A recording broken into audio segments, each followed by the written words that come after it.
Welcome to the Virtual Foundry podcast. Hi, everybody. Welcome to the Virtual Foundry podcast. This is Volume 5, Episode 2. Today is Thursday, February 1st, 2024. The time is 2:10 in the afternoon, and the temperature is a pretty warm 39 degrees Fahrenheit. That's 4 degrees for you Celsius users. We are experiencing spring-like weather at the end of January, beginning of February here. It's pretty hard to complain about, but also very unusual for winter in southern Wisconsin. I'm Tricia Sees, president of the Virtual Foundry, and with me today is Austin Triggs, our resident 3D printing expert. Say hello, Austin. Hi, everyone. Now today, Austin and I are talking with Paul Powers, founder of FISNA, which owns Thangs.com. Paul, tell us where you are and what your temperature is today. Happy to be here. I'm in our headquarters in Columbus, Ohio, and at the moment it's a balmy 50 degrees, believe it or not, which is extremely unusual. Okay, so yeah, even warmer. Working off the cuff here, I think 50 degrees Fahrenheit would be around 10 to 12 degrees Celsius. Please, no one fact check me on that. Paul, tell us a little bit about Thangs.com. It's THANGS.com. How did you get started with that? Sure. So the company FISNA is the parent company. FISNA is short for Physical DNA. And essentially at the core of that is technology that lets us treat 3D models and physical objects like code. So we can query them, we can analyze them. It's useful for search, AI, a lot of different applications. But Thangs is really designed to be essentially the combination of Google for search for 3D models, so where you go to find the content, but also as a community where you can connect with other designers, and monetize your work as well. So you can not only showcase things for free, but actually make a living doing what you love as a designer. And if you're somebody who consumes that, you can then, you get matched up with them and you're able to find the content you want to manufacture or 3D print. So that's it in a nutshell. There's a lot to it, of course, but yeah, that would be my elevator pitch of exactly what the site does. Super. Thank you. So how did you get your start in 3D printing? So my start in 3D printing really came here with the company, actually. I had never touched a 3D printer or understood what a 3D printer was before getting involved with this company. In fact, the first time I remember very vividly somebody telling me about a CAD model, and I had never heard CAD. I thought he said cat.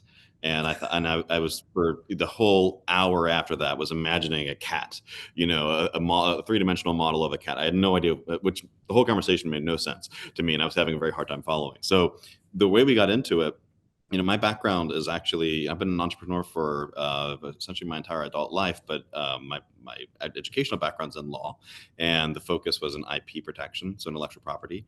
And there was a need to find models with models, essentially being able to say, hey, these two are related. This is how they fit together. This is how they're, the same way that you search text with text for text, you need to be able to do the same thing with 3D. And that just wasn't possible. So we created this company to do that. And of course, as we started creating this technology, I became exposed to different capabilities. So our current CTO and the co-founder is Dennis DeMeyer, and he comes from Google. But before him, actually, when we started back in 2016, I had a little bit earlier of a co-founder, if you will, and CTO, Glenn Warner, who unfortunately passed away back in 2019 unexpectedly. But his background was in 3D printing, and he had a 3D printing company called Gorilla Maker, and it was my first exposure to seeing the 3D printing experience. It was a fascinating journey. We got to see a lot of really, really big FDM printers and Oak Ridge National Laboratories, and the company in Ohio called Cincinnati Inc. that has this gigantic 3D printer that was able to print essentially the chassis of a car all at once. So that became a very fascinating journey for me, sort of out of nowhere. That's always an interesting question, because especially for people of age like myself, we're all, excuse me, 3D printing was but a whisper for most of our lives. So it's always fun to hear about how people discovered it and they got into it.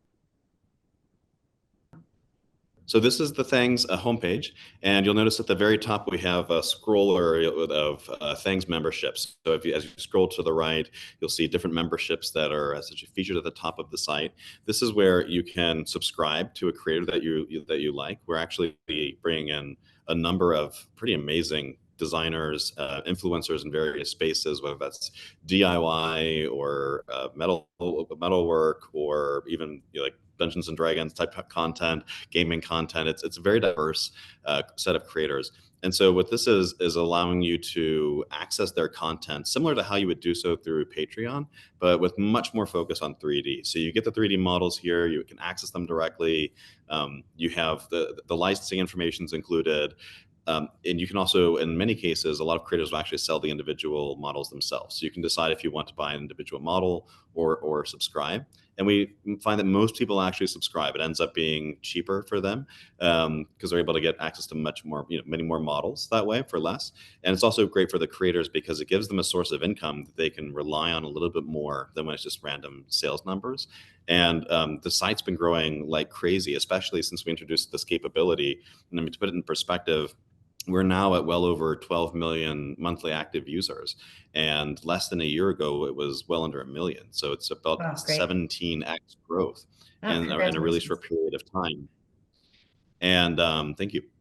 And what we found is that since launching this capability about 6 months ago, the ability for people to monetize their work and actually make a living doing what they love, for a lot of people, this has actually turned out to be very transformational. I get it's so touching to have conversations with creators who, their whole life they've wanted to just express themselves creatively or create something with a certain practical value, but they were working at a desk job or something that they just didn't enjoy. And then now they have the ability to actually make a living doing what they love. Because of this, because it's accessible, because people can actually discover them on Thangs. One thing that's different about Thangs versus other sites, that you traditionally would run into, like Patreon, for example, is that you don't need to know about the creator before you come to the site. If you browse around through Thangs, you'll notice that you will discover models that are from these creators, lots and lots of free content. But every now and then you will find a model that'll be marked, right? This is something that you would have to pay for or subscribe for. And for a creator, that's amazing because it means, if you're creating great, like high quality content, even if you don't have a huge following in social media, even if you're not already an influencer, you can actually make a meaningful income here relatively quickly. And that's been just a big deal for us. So I digress, but that's the top of the site here. That's what you're seeing. Search is a big deal on Thangs. So you'll notice there's a search bar at the top in very light color. And there's the capabilities there that you might not expect, right? So you've obviously the ability to type something in with just basic text. You'll also notice that there's an upload button. So one thing that you can do, and I explained, sort of the core capability that we have at FISNA, that patented geometric search capability, you can actually upload a 3D model and search for it. And what you'll find are you'll see the options to choose. You can find models that look similar, that are in similar categories. You'll find models that are essentially identical, right, or share a certain area of geometry, have a lot in common. And you can also find models that contain the model that you upload or are contained within the model that you uploaded. So why is that useful? Well, perhaps you want to know, okay, hey, I have a character that has a certain, let's stick to like a fantasy example to make it simple for everybody. Let's say that you have a Zelda type character and they have a certain sword that you like, and you want to know what other characters carry that weapon as well. That's a way that you'd be able to find that without having to know what to type. A more practical example, or not practical, but maybe more industrial example would be, what components do I need to buy and from where to manufacture this thing that I've designed? So I upload a 3D model and I can see all the different options, as far as where these 3D models are available, not just on Thangs, but across the globe. So what Thangs does, beyond just indexing and having these models available that are uploaded by the community, it also crawls the web very similar to how Google Images does. And what that means is that when you go to Thangs, it's a one-stop shop for search, because when I search for something, I will find it no matter where it is. And that includes, in many cases, the suppliers, right? So I can say, hey, that's someone who I can buy this part from to finish this project that I'm working on. Even if part of it's additive manufacturing, like 3D printing, and part of it maybe requires certain electrical components that just require another manufacturing process. So there's multiple ways to search and reasons to search like that. You'll notice that there are a lot of other buttons at the top here. There's various apps. We have Blender integration. We have an iOS app, an Android app. We have a sync capability for your either your Mac or your PC. What that means is as you're designing something, it'll when you save the model to a folder on your computer, it will just automatically go up and update your Thangs profile, right? So you don't have to do any manual importing anymore. You have the ability to browse through various types of content as well. There's quite a lot up here. You'll also notice that there's a thing called leagues. And if you click on leagues, what you'll find is that we run these weekly competitions, and they're broken down into, I think, about 10 different genres, right? So things like print in place for 3D printing, miniatures, functional parts. And so that you're actually, when you're competing as a designer, you're competing like for like, essentially. There's also one category there, which is makes. And the reason we have that is it's not just about the people who design the 3D model. We realize that, there are a lot of people who are interested in 3D printing and who enjoy it that don't have the ability, time, interest, or whatever to actually create 3D models themselves. But they're still very much a creator, right? They're innovating, and they're taking advantage of the intellectual capital that's coming out of these creations, and that's every bit on the end of the day as creating it itself, because if no one uses it, it's not helpful, right? So we want to honor that and give recognition to people who are really creative and actually manufacturing things, so 3D printing the designs that come out. And so here there's an upvote system, and if you scroll down under makes, you'll see that you're actually looking at things that were 3D printed, and you're voting on essentially the creativity of the person doing the printing, the colors they use, the manufacturing, the process they use, whatever is involved in that print that you see on the screen. There's a lot more to things, but I'll stop there for a moment just to take a breath and and not overwhelm the listeners. Well, this is an excellent segue into a little bit about what the Virtual Foundry does. So we're making metal, glass, and ceramic FFF 3D printing filaments. So you've talked a lot about the benefits for the creator, and now you're talking about benefits for the maker and these making contests. Well, you could actually print these models in metal or glass or ceramic. So any model that is suitable for FFF style 3D printing, any model that you would print in plastic, you can also print in metal. Now, there are some ideal parameters for size, especially if you are going to put your part through that heat process that gets rid of the plastic and makes the part full metal. So there are some ideal parameters about size, and I will link a video to explain those ideal parameters about size. But if you see an FFF model and you're thinking about plastic, also think about metal. You can print nearly any FFF FDM model in metal as well. Now, Austin, you've spent some time with the Thangs website, and you've spent a ton of time with FFF metal 3D printing filaments. Tell us some of your impressions and what you've liked. So I first experienced Thangs a couple of years ago. I found out about it. I poked around the website a little bit, but I've gotten a lot more into it recently. I actually made an account and downloaded the app about 2 months ago. And here at the Virtual Foundry, I've been poking around a whole lot, looking at the various search options and capabilities of the website. My favorite part of it, I would have to say, would just be the aspect of being able to search for whatever I'm looking for. I'm actually just going to look up the Virtual Foundry, and then I'm getting things from printables, My Mini Factory, things that are on Thangs specifically. And I've done a little bit of research, and I found out that search results are based off of your actual search criteria without prioritizing Thangs above others, which I thought was really cool. But you can see that we have some objects uploaded to printables and we have them uploaded on Thangs. If I scroll down a little further, I'm sure we'll find, here's a Thingiverse link. A big part of our philosophy is that it's about connecting people with the right content, much more so than just, promoting the models that happen to be on our site. At the end of the day, a happy user is a user that will return, right? So it's more important that you get the right content. And we also believe here, something that we say all the time, is that a rising tide lifts all ships. So when it comes to other sites like Printables or Thingiverse, we don't like to think of them strictly as like a competitor. We actually think of them as, like-minded technologists who are trying to accomplish a similar mission.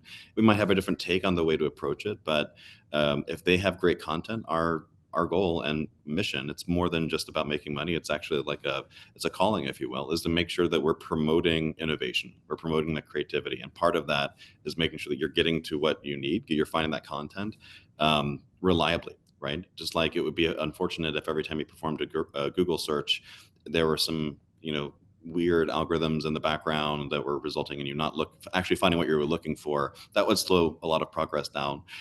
We don't want to have that happen in the 3D world. Even we're adding a dimension here, so to speak, when we're moving from 2D to 3D. And I think it's very, very important that we have the same capabilities in the 3D space now with this new technology that we've had in 2D in the past. So thank you for calling that out. It means a lot to us that people recognize that philosophy and see it on our site. I also want to mention that I'm really excited for to try the uploading a model for search, because that's something that I think could be very powerful for a few things that I actually want to do. Specifically, I have several 3D models that I've downloaded, and I have no idea how to find where I downloaded them from. And I'm sure that'll help me find it. Exactly. Often the models are named something that you would never think to search for, right? When you actually download the file itself, it's not always the description. It's a serial number or something like that. And we found that, the motive behind FISNA, which led to Thangs, was actually a problem in the intellectual property protection. Initially, it was, how do I find something that might be in a different language? And the idea behind the model search capability is to, geometry is a universal language, right? It's math. Math is universal. It doesn't matter what language you speak, and that helps overcome a lot of gaps. Right now, you can search for something in a foreign language in Thangs, and it will pretty reliably actually still search in other languages for you.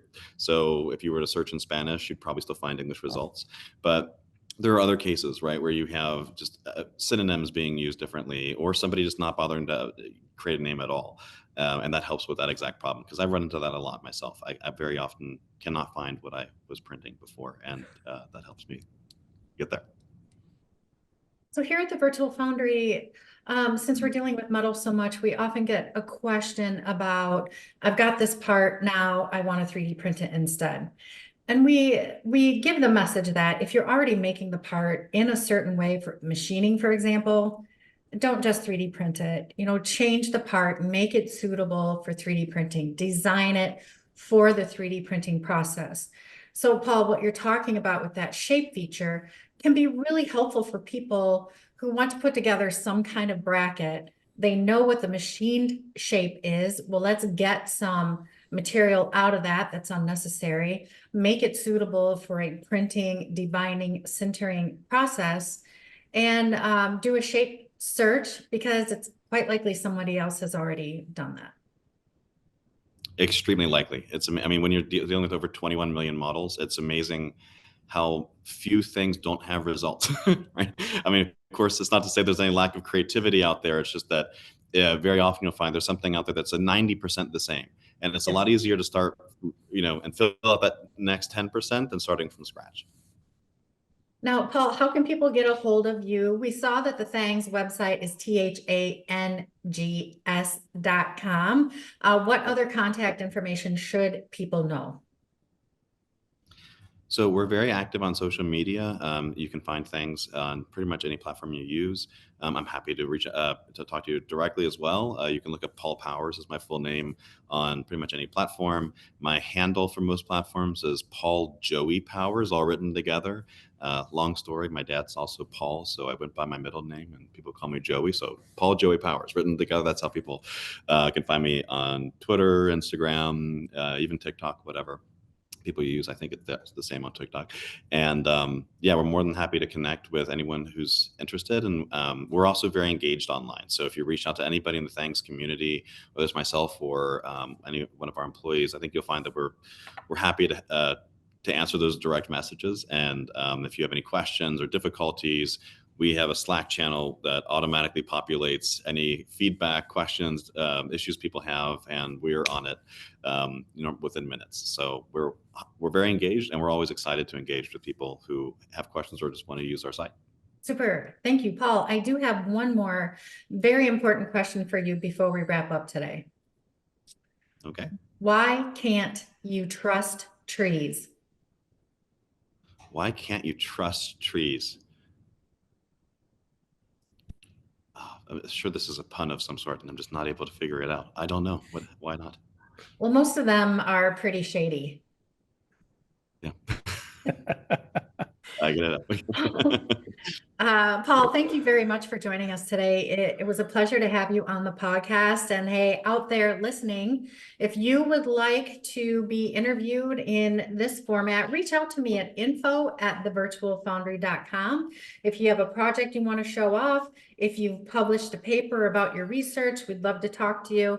And if you have a question about the process or some of the things that you can do with FFF metal and metal 3D printing with the Virtual Foundry, let us know that. We're happy to do a deep dive for you in this podcast format as well.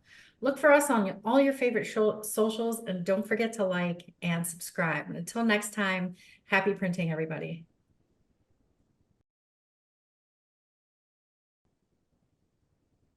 Take it away, Austin.